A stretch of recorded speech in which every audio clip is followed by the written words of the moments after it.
जियान की ये बात जानकर आपको कोई ये भी कहेगा जियान है आप, तो भी आपको बुरा नहीं लगेगा। क्यों टॉय स्टोरी के इस सीन को पूरी दुनिया में दिखाने के लिए सीन में से अमेरिका के फ्लैग को हटाना पड़ा, और क्यों पोकेमॉन के ये सीन को दिखाने के लिए वीडियो में चेंजेस करने पड़े, जानते हैं इसी वीडियो में। तो मैं एम कर रहा हूँ 100 लाइक्स का, हर बार की तरह इसे भी कंप्लीट कर देना। Number 1 Doraemon. अब इन पॉपुलर कार्टून्स की बात हो ही रही है तो हम अपने फेवरेट डोरेमोन को कैसे भूल सकते हैं, जिसने हमारे बचपन को गैजेट्स के रंगीन दुनिया से भर दिया था। जापान का ये डोरेमोन इंडिया में तो बहुत पॉपुलर है, और बस इंडिया में ही नहीं यूएस में भी काफी पॉपुलर है, और इसी वजह से इसमें काफी सारे चेंजेस भी किए गए, क्योंकि इन मेकर्स को टेंशन थी कि अगर अमेरिकन बच्चे जापानीज लाइफ को समझ नहीं पाए और उससे रिलेट भी ना कर पाए तो शायद इस सीरीज को पसंद ही ना करें, और फिर चॉपस्टिक्स बन गए स्पून और जापानीज यन यानी कि पैसे बन गए डॉलर। यही नहीं, अभी और सुनिए।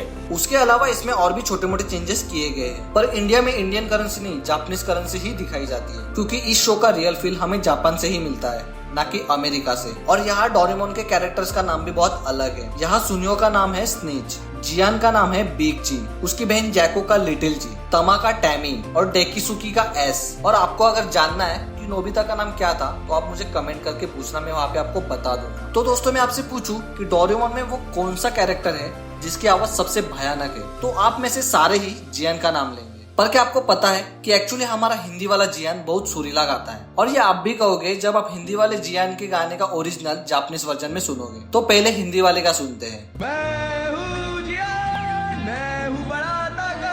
और ये है जियान का इस गाने का ओरिजिनल जापानीज वर्जन।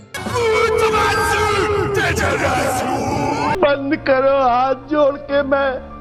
तो अब तो आपको मानना ही पड़ेगा कि इंडिया वाला जियान सबसे सुरीला गाता है। Number 2 toy story. Toy story movie के इस सीन में बज लाइटर देशभक्ति पर स्पीच दे रहा होता है, तो इसके पीछे अमेरिकन फ्लैग दिखाया जाता है, लेकिन कई देशों में उस अमेरिकन फ्लैग को हटाकर पूरी दुनिया को लगा दिया है। ऐसा इसलिए किया गया क्योंकि जैसा मैंने बताया बज लाइटर देशभक्ति पर स्पीच दे रहा होता है, तो हर देश में अमेरिकन फ्लैग अच्छा नहीं लगता, और इसमें हर देश का अलग अलग फ्लैग लगाते तो इसमें काफी ज्यादा पैसा और टाइम वेस्ट होता, जिससे बचने के लिए मूवी मेकर्स ने अपने दिमाग की बत्ती जलाई और बैकग्राउंड में पूरी दुनिया को ही लगा दिया। और टॉय स्टोरी के टॉप 2 कैरेक्टर्स वुडी और बस आज हमारे बीच में ना होते अगर फिल्म डायरेक्टर जॉन लेसेटर के बचपन में उनके पास वुडी जैसा कैप्चर डॉल और बस जैसा GIG डॉल ना होता, और टॉय स्टोरी इतनी पॉपुलर भी ना होती। Number 3 Pokemon. बचपन में हम सभी के फेवरेट कार्टून में से एक पोकेमॉन को तो आप जानते होंगे। अब इसी एनिमे के इस सीन के बारे में मजेदार फैक्ट ये है कि जब इस सीन को जापान में ब्रॉडकास्ट किया गया तब ये जो राइस बॉल खाते हैं उसे राइस बॉल ही कहा गया था, लेकिन जब इसी सीन को इंग्लिश में डब्ड किया गया तब इसे राइस बॉल से सीधा जेलीफिल्ड डोनट्स बता दिया गया। Have a donut. That always cheers me up. भाई किस एंगल से बच्चे इन्हें डोनट्स मान लेंगे, बताना ही था तो कुछ और बोल देते।